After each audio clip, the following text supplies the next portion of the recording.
దాసులు ఇక లేరని ఆకాశానికి చెప్పని ఈ రక్తాక్షర లేఖని ఇప్పుడే పంపని అన్నం పుణ్యం ఎరగని మా సీమకి రమ్మని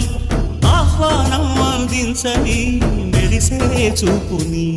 తొలగింది ముప్పు అని నీలి మప్పు మనసారా నవ్వని చిరుజల్లు ముప్పు మన ముంగిలంత ముత్యాలే చల్లని ఆశాసు గంధమై నేలంతా సంక్రాంతి గీతమే పాడేలా శాంతి మంత్రమై గాలంతా దిశలన్నీ అల్లని ఈ వేళ